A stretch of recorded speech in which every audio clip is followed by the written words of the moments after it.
Hi, and welcome to Lippy Presents Ghost News Network. Today is our paranormal discussion, and as you guys know, we've been talking about a lot of the TV shows recently. People tend to like them. They are doing really well, so we want to keep that going and just talk about the shows, let you guys know our opinion on what we think of them. You know, some people like what we say, some people don't. I don't know what to tell you. Can't help you there. They're how we feel about the shows. So, that being said, this week's topic is Destination Fear. Destination Fear has completed its first season. It had 10 episodes, and I believe it was greenlit for a second season as well recently. So, yeah, we're going to talk about that. Mike, you want to jump in? Yeah, definitely. So I watched all 10 episodes of their first season. I absolutely love the show. I think it's different in what they're doing. It's not necessarily like a paranormal show per se, in the aspect of taking out all this equipment and investigating in that aspect. They are taking some of the scariest locations. Majority of them are like insane asylums, tuberculosis wards, jails, stuff like that. And they have a lot of video cameras. I mean, by far a lot of cameras.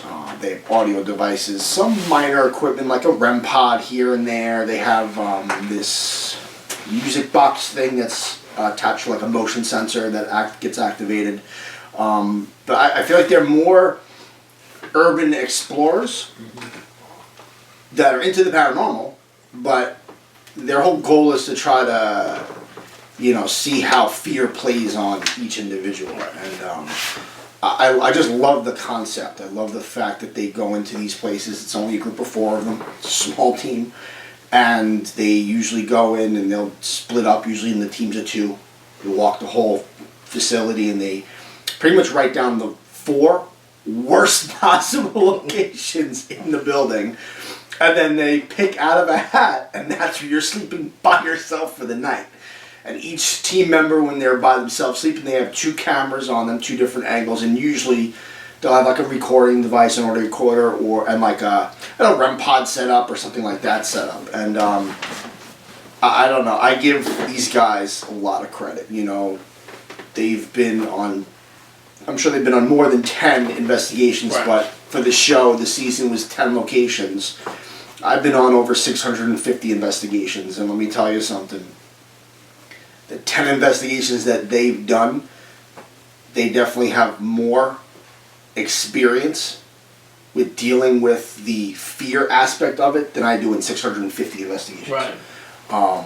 You can't buy that experience. That's just, it's amazing. I give that team a lot of credit for what they do. I don't know if I could do it. Honestly, I would love to try, but it takes a lot of fucking balls to go into some of these places and be by yourself. And I always think of when I watch that show, I think of a location right here in our backyard, Kings Park Psych Center. Right. It's a quad. That's just one of the buildings that I'm kind of attached to. Like, I love investigating there, and picturing us 4, if we went in there in the quad, they call it the quad, it's 3 buildings connected, but when you look at it from above, it's 4 sections that are connected. I couldn't picture us spending the night there and having like me sleep in the basement of quad 1, and then Shannon, your 2nd floor, quad 2, and Tom, your 3rd floor, quad 3, and you're the 4th floor, quad 4. If something goes down, the fastest I can even get to one of you guys that are next to each other, if I'm lucky, I can get there in 5 minutes. 5 minutes is a long time that you have no choice but to face your fear. Right. You have to deal with it, and I don't know. It's crazy. Like, it's pretty crazy. Like, I give them a lot of credit. I give them a lot of credit. It's an awesome show. Can't wait till the next season. But yeah, if you ever want to take anybody along, hit us up. I would definitely do it. I'd definitely try it for sure. I'd love to try it. There's a lot of places I think some I'd fall asleep in. Yeah, I mean, I passed out in Burlington Prison in solitary, but that's.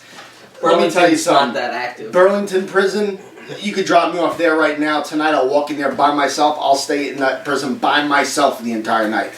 That's nothing. That's nothing compared to the locations these guys when they are did doing. the episode in where they started at the abandoned amusement park in PA, the Lake Shawnee amusement park. I would love to just. At first I was like, oh, they're gonna do an outdoor one. I got all excited at first. I was like, I want to sleep in the fucking Ferris wheel. You know? But it's a really good show. I enjoy it a lot. You know, it's the crew's really good. They've got good chemistry. Obviously, they're childhood friends. A lot of them grew up together. Which is cool, you know, and brother and sister. And Dakota and I think Chelsea are brother and sister. Yeah. But yeah, I mean, it's interesting because it is from a different point of view. It's less about the paranormal investigating, and it's more about facing your fear. And I like that they say, okay, this is about the documenting of it, the documentary aspect of it, which I really like. Yeah. Again, they're not saying that they're people that they're not, you know. They really don't ever refer to themselves as paranormal. No, they don't. I know they Dakota worked with the road trip that they're on. Zach Baggins and stuff like that at one point. But you know, it's good. I like the show a lot. I think I looked up the music box. Yeah. Thing sells for $400 almost online. $400 online. Yeah, it's crazy. It looks like a little coffin. When you look at it, I mean, Like that, and that's just looking at it from their video aspect, but there's definitely a lot of detail going on. I could see why it's expensive, but it's interesting. Yeah. I would like to try something like that, even if we book a place and just try it'd be cool. somewhere and do that. Just a small group of us somewhere, right? You know. But great show. I'm looking forward to season 2. Can't wait to see more. Yeah, Jenny, what do you think? I felt like that show made me excited to investigate again, and I haven't been like that excited during like a paranormal TV show probably in the last 15 years. Oh, wow. You know, realistically, I think the last excited I got was, you know, Ghost Hunters coming out and stuff like that. The original Ghost Hunters. Yeah. Like, it reminded me of the show on MTV, Fear, without having tasks to complete in that sense, but, you know, being sent off into a creepy place by yourself, you know. I don't know if the show on MTV was set up to freak people out or whatever, but it reminded me of that, and that show used to get me excited to investigate as well. So I was really into it, and I can't wait for the next season. It's definitely something I want to try, for sure. If anybody from that show happens to come across this video, do an outside investigation and do Freetown Forest. Yes. Yes. Do Freetown If Forest. you can get into fuck that. That's all I gotta say. Like, I'll take any asylum. I will take any abandoned building over Freetown Forest any day, and I'll go in that building by my fucking self. Freetown Forest, Massachusetts. Contact John Brightman. Get into Freetown Forest. There's 4 locations you guys can do. Split up. Fuck that. That's all I gotta say. I'll volunteer. I'll be a guest investigator if you do that. You've never been there. You don't know what it's I'll give it a like. shot. But yeah, Freetown. What do you got to say about the show? I haven't finished the season, but I'm actually going to pretty much binge the rest of what I haven't seen because I'm enjoying it a lot. You go through it quick because it's so. It is. I watched it all in one day. What I like about it is, again, the fact that they're not treating it like paranormal investigation. They're on this like really cool road trip where they're going to all these different locations. You know, they're talking about the location itself. And I like the emotional aspect of it too. They get into like how they're feeling during these investigations, and they're being very candid. Like it doesn't feel scripted at all. Like it's you can tell it's not. We watch a lot of these shows, and you feel like it's a lot of bullshit. Right. I feel like there's little to no bullshit in the show. Like it feels as real as any other paranormal show out there. Right. And you know, like speaking from, I've done a couple of investigations where I've been alone for a short period of time, so. I get that. Like you don't have to script that. You feel what you feel, you know. And like, I've been there. I've been at Eastern State Penitentiary, walking down one of those cell blocks by myself, and it's real. And it's you and that's it. There's nothing else but you and the video camera that you have, you know, and it's crazy. I love the fact, too, that out of the 4 people, Dakota's the only one that knows where they're going. It's not like, you know, they're driving, they have no clue. Like, can you imagine if we go on an investigation, we're like, all right, guys, we're going out. Where are we going? I'm not telling you yet. Yeah. You'll find out later on, you know, when we get there. And then you open up this package and bam, here's the location. It's like, holy shit, like. I forget which location it was, but there was one where they had to tell Chelsea that one of the things that was happening there was it would only attack women. Right. Oh yeah. And, you know, they had to break that to her, and you know, you saw they were scared to tell her. Her reaction was real, and they were genuinely concerned about her and going into the investigation. And they, you know, and they, something happened, and they went and got her out of there. You know, the cameraman, Alex, I think is that his name? Alex was the cameraman's The 4th name? guy. Yeah.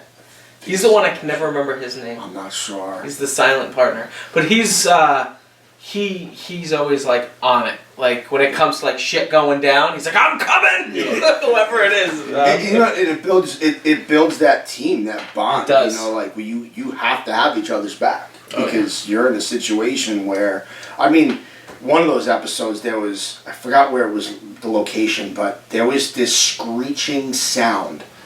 And if I was by myself, I would have shit my pants. I would have freaking just lost it. Was that the Fairfield Insane Asylum? I don't remember which one. In West Virginia? It was watched crazy. it together and like... We were like, no fucking way. Like, I would literally crap my pants. Yeah. And the banging sounds that they hear, you know, like, I can vouch for that. I've been in Kings Park during the daytime. Forget about nighttime. During the daytime, I hear...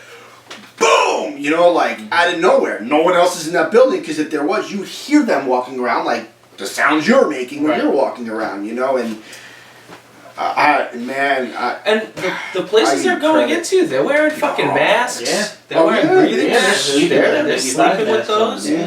Yeah, it's crazy. I love it. I love this show. Can't wait for the 2nd season. Yeah. Keep up the good work, guys. Yeah. Great show. Those of you that haven't seen it, watch it. It's different than all the other shows. I hope we get half of the experiences they did at Penhurst. Oh yeah, we're going to Penhurst. I was watching this show and I was literally like, this must be like what people feel like when they watch sports. Because I was like, I'm like screaming at the TV. I'm like, that's so awesome. You got like sports cards. You got Paranormal Investigator Project. Here's their fear factor in the back. I'll trade you Dakota and Alex for Chelsea. Great. But great show. Those of you that haven't seen it, definitely watch it. I highly recommend it. It's different than your other paranormal shows. It's definitely going to keep you on your feet. You know, 10 episodes. I think we killed it in like 3 days, and we probably could have kept going. We're just like, all right, let's stop. Time to go to bed. You know, but like awesome. I was doing work. I was sitting on my recliner. I had a laptop on me, and I was burning CDs all day. And I had a side table. I was working back and forth, and the whole time I had that going the whole day. So good show. Yeah, it's a good show. Definitely recommend it. So 2 thumbs up from us. What do you guys think about the show? Let us know in the comment section below. And if you haven't yet, you can give this video a like, share, and subscribe. You can also click the little notification bell to know when all of our content is uploaded to YouTube. So thank you guys again for joining us on the latest edition of Ghost News Network. And until next time, take care, guys.